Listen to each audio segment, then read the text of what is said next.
Chuck Daly had scheduled a scrimmage against a select group of college players, a group thrilled to be facing off against their idols. I found out today I might be picking up Magic a little bit full court, so, you know, things are just happening for me that really makes me happy. My whole thought process was don't embarrass yourself, and that was like the theme for me, like just hang in there.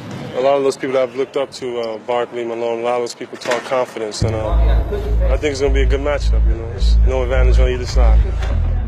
For the college players, it was a chance to see how they'd match up against the world's best.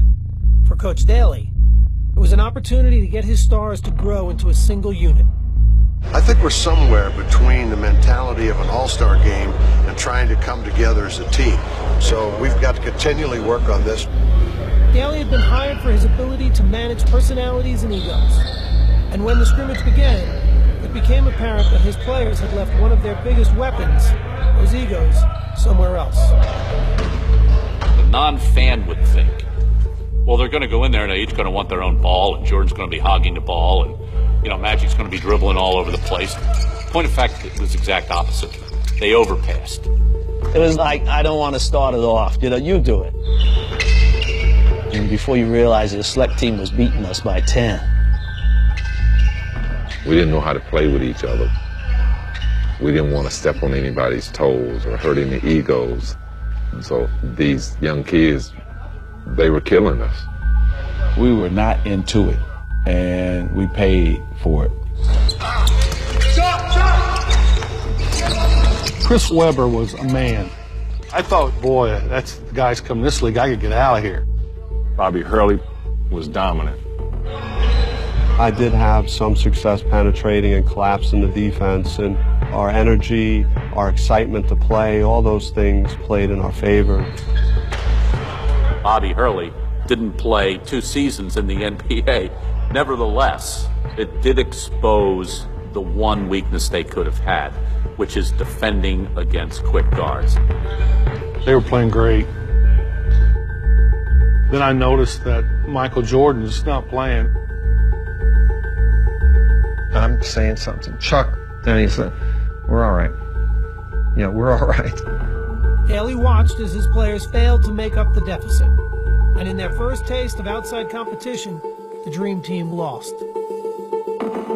A story their coach didn't want the press to get their hands on.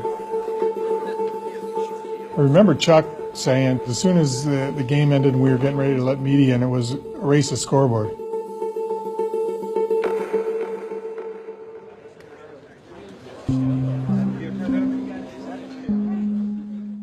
The media comes in, scores, if not hundreds.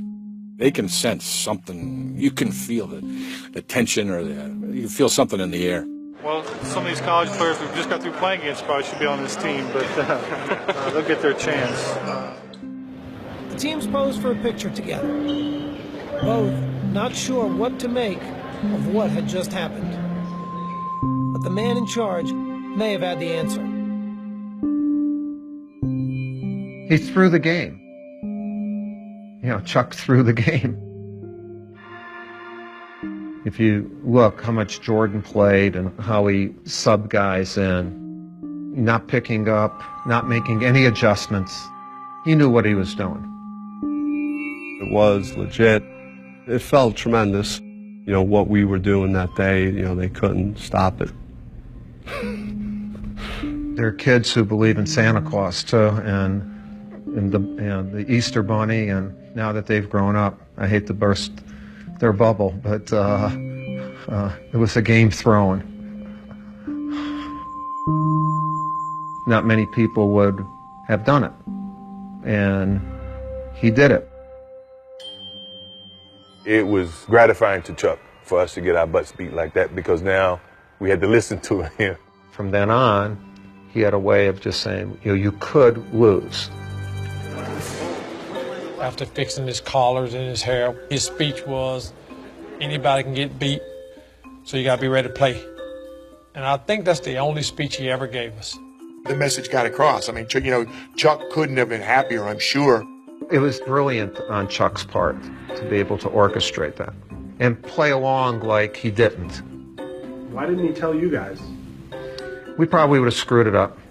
The next day, training camp ended with a rematch against the college kids. And once play started, everything made sense again. The tables were turned drastically. We showed them why we are who we are. We pretty much beat them by 100. They couldn't score. And by the way, Jordan played a lot more that next scrimmage.